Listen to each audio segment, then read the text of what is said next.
लगभग 8:30 बज गए हैं और अपने वादे के मुताबिक मैं आपके बीच फेसबुक लाइव के माध्यम से जुड़ चुका हूं।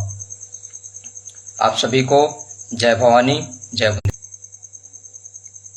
अर्थात जिसके पास 100 दंड हों, 100 डंडे हों, उस पर भी एक बुंदेलखंडी भारी होता है। तो सोचिए बुंदेलखंड के वीरों के बारे में इतिहास में क्या कहा गया होगा। सम्मानित साथियों, ये फेसबुक लाइव में आपसे वार्ता करने का, आपके बीच संवाद स्थापित करने का महज कारण एक यह है कि बुंदेलखंड राज्य पुनर्स्थापना का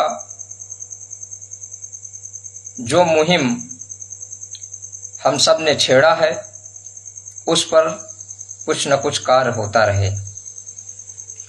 कम से कम हम उस विषय पर चर्चा करते रहें और परिचर्चा से कुछ लोगों में जागरूकता भी आती है।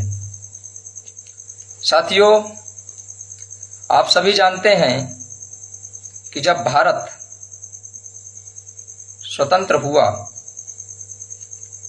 हम स्वाधीन हुए, तो उस समय लगभग 565 रियासतें और 17 प्रांत थे। राज्य पुनर्गठन आयोग बना। उस समय कांग्रेस नीति सरकार थी भारत में, और राज्य पुनर्गठन आयोग का अध्यक्ष एक मुगलिया सोच के व्यक्ति को बनाया गया, जिसका नाम फजल अली था। उनके साथ 2 अन्य सदस्य भी रहे, हृदयनाथ कुंजरू जी एवं के.एम. पडिक्कर जी।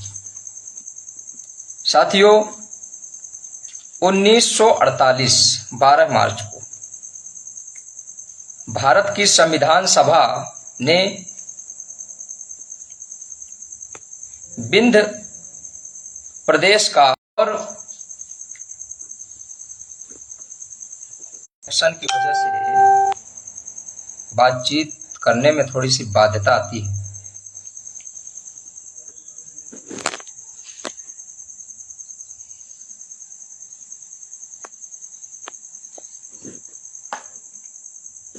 साथियों, जब पुनर्गठन राज्यों के लिए आयोग बना, तो मैंने अभी बताया कि फजल अली जो है उसके अध्यक्ष बने। जो हमारा विंध्य प्रदेश बना, उसमें लगभग 37-38 रियासतों को मिलाकर के 12 मार्च 1948 को विंध्य प्रदेश बना। और उस प्रांत की जो रियासतें थी, उनकी आपस में नहीं बनती थी, उनके बीच कुछ विवाद हुए। विवाद के फलस्वरूप विंध्य प्रदेश को 2 इकाइयों में विभाजित किया गया, एक बघेलखंड और दूसरा बुंदेलखंड। यहीं से आजादी के बाद हमारा बुंदेलखंड पुनः संवैधानिक रूप से अस्तित्व में आता है। राजा मार्तंड देव, जो रीवा के अंतिम राजा माने जाते हैं, वह इस संयुक्त विंध्य प्रदेश के राज प्रमुख थे। और जब 2 राज्य बने, बुंदेलखंड और बघेलखंड, तो बुंदेलखंड का मुख्यमंत्री कामता प्रसाद सक्सेना जी को एवं राजधानी नौगांव छतरपुर बनाई गई, और बघेलखंड का प्रमुख कप्तान अवधेश प्रताप सिंह को बनाया गया। यह दोनों जो अलग इकाइयां बनी विंध्य प्रदेश से, बुंदेलखंड और बघेलखंड के मुख्यमंत्री के रूप में नियुक्त किए गए। और यह सर्वविदित है कि 8 वर्ष 7 माह तक हमारा बुंदेलखंड एक राज्य का अस्तित्व प्राप्त किए रहा। लगभग यह 9 वर्ष कह सकते हैं, 8.5 वर्ष का राज्य था। और 31 अक्टूबर 1956 को इन्हीं फजल अली की अध्यक्षता में जो राज्य पुनर्गठन आयोग बना, उसके द्वारा बुंदेलखंड को समाप्त कर आधा मध्य प्रदेश और आधा उत्तर प्रदेश में मिला दिया गया। अब आप सोचिए कि हम न तो उत्तर प्रदेश में ही पूरी तरह से मिले और न ही मध्य प्रदेश में, हम लोगों को बांट दिया गया। हम लोगों को एक राज्य से 2 राज्यों में बांट दिया गया। और इसका मूल कारण क्या था? मूल कारण अगर खोजा जाए तो सीधा सा जवाब मिलता है, जो मैंने पहले ही आपको एक कहावत कही है, 100 दंडी एक बुंदेलखंडी। फजल अली जानते थे कि यह वही बुंदेलखंड है जिससे सदैव मुगलों का 36 का आंकड़ा रहा है। यह वही बुंदेलखंड है जिसके वीरों ने कभी भी हार नहीं मानी है, कभी भी अपने बुंदेलखंड में मुगलों को पैर नहीं पसारने दिया है। आक्रांताओं को कभी भी बुंदेलखंड में जगह नहीं मिली, क्योंकि हमारे बुंदेलखंड की धरा में एक से बढ़कर एक वीरों का जन्म हुआ, जिन्होंने आक्रांताओं को यहाँ से खदेड़ा, उनको मार भगाया। तो साथियों, हमारे बुंदेलखंड राज्य का 2 फाड़ किया गया है। आज हमारी स्थिति उत्तर प्रदेश में और मध्य प्रदेश में शरणार्थी जैसी हो गई, क्योंकि हम एक राज्य का अस्तित्व प्राप्त किए हुए थे। तो जब हमको उत्तर प्रदेश या मध्य प्रदेश में मिलाया गया, तो मध्य प्रदेश के लोगों के लिए तो हम किसी दूसरे राज्य के व्यक्ति थे, इसी प्रकार उत्तर प्रदेश के लोगों के लिए भी तो हम किसी दूसरे राज्य के ही व्यक्ति थे। यह लगभग आज से 68 साल पूर्व की बात हो गई। साथियों,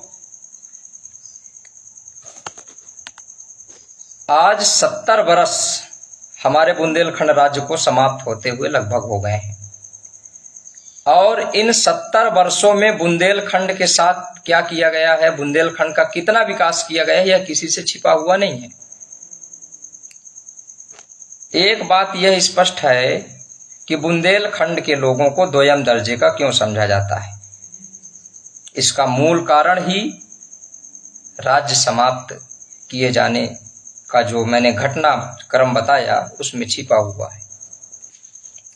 साथियों, आने वाला जो बुंदेलखंड का भविष्य है वह अच्छा बने, हमारे युवाओं का भविष्य अच्छा हो, हमारी आने वाली पीढ़ियों का भविष्य अच्छा हो, इसके लिए बुंदेलखंड राज्य की पुनर्स्थापना किया जाना अत्यंत आवश्यक है।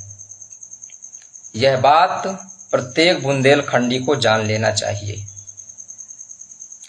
मैंने थोड़ा सा इतिहास का जिक्र क्यों किया, क्योंकि हम जब तक अपना इतिहास ही नहीं जानेंगे, तब तक अपना आने वाला इतिहास कैसे लिखेंगे। तो सम्मानित साथियों, इस फेसबुक लाइव के माध्यम से मैं आपके बीच निरंतर संवाद स्थापित करता रहूंगा, प्रत्येक रविवार को। लेकिन मैं यह चाहता हूं कि प्रत्येक युवा साथी जो भी इस बुंदेलखंड में रहता है, जो भी भौतिक सुविधाओं से वंचित रहा है, आज हमारा राज्य होता तो क्या क्या सुविधाएं होती, ये सबको पता है। इसलिए चिंतन मनन बहुत आवश्यक है। बहुत जरूरी है कि हम अपने बुंदेलखंड की समस्याओं पर चर्चा करें। बहुत जरूरी है कि हम अपने बुंदेलखंड राज्य की पुनर्स्थापना पर चर्चा करें, क्योंकि यह हमारे भविष्य से जुड़ा प्रश्न है, यह हमारे भविष्य से जुड़ा हुआ मुद्दा है। आने वाला जो बुंदेलखंड का भविष्य है वह सुनहरा है, लेकिन उसके लिए हम सबको मिलकर काम करना होगा। तो साथियों, आज इस फेसबुक लाइव के माध्यम से मैं थोड़ा सा जो बुंदेलखंड 8 साल 7 माह जो हमारा राज्य रहा उसका थोड़ा सा एक संक्षिप्त में मैंने इतिहास आप सबके सामने रखा है। इसका और गहराई से आप सभी अध्ययन करिएगा। मैंने आपको थोड़ा सा एक बिंदु दिया है बुंदेलखंड पर अध्ययन करने के लिए, जानने के लिए। उस पर गहराई से, उस पर विस्तार से अध्ययन आपको करना है और आप सबसे यही उम्मीद करेंगे कि इस अभियान में आप बढ़ चढ़कर हिस्सा लेंगे। यह स्पष्ट रूप से आपके सुनहरे भविष्य से जुड़ा हुआ अभियान है। बुंदेलखंड राज्य की पुनर्स्थापना कराने के लिए किसी एक व्यक्ति के बस का नहीं है। और हमारे बुंदेलखंड में एक कहावत कही गई है, अकेला चना भार नहीं फोरत, भाड़ नहीं फोरत। तो इसलिए आप सबको मिलकर इस अभियान को सफल बनाना है। ज्यादा से ज्यादा लोग मेरे फेसबुक लाइव पर जुड़े। इसके पूर्व मैं उसका प्रचार प्रसार करता हूं, जितने बजे मुझे लाइव आना होता है। ठीक है, धीरे धीरे ही सही लोग हमारी बात को सुनेंगे, समझेंगे और ज्यादा से ज्यादा लोगों तक पहुंचाएंगे। हम सकारात्मक लोग हैं, हमें बुंदेलखंड के लिए कार्य करना है, बुंदेलखंड की लड़ाई लड़ना है। इसलिए सकारात्मक रहते हुए ही हम आपके बीच काम करेंगे। तो साथियों, आज के फेसबुक लाइव पर मैं और ज़्यादा बातें न करते हुए आप सबसे यही निवेदन करूंगा कि हमारे बुंदेलखंड की लड़ाई हम सबको स्वयं लड़नी होगी। और इसलिए आप सभी इस बुंदेलखंड के अस्मिता के लिए, बुंदेलखंड के स्वाभिमान के पुनर्स्थापना के लिए, बुंदेलखंड को पुनः आदर्श राज्य बनाने के लिए इस अभियान का, इस मुहिम का सहयोग करें और अधिक से अधिक बुंदेलखंड के लिए कार्य करें। जय भवानी, जय बुंदेलखंड।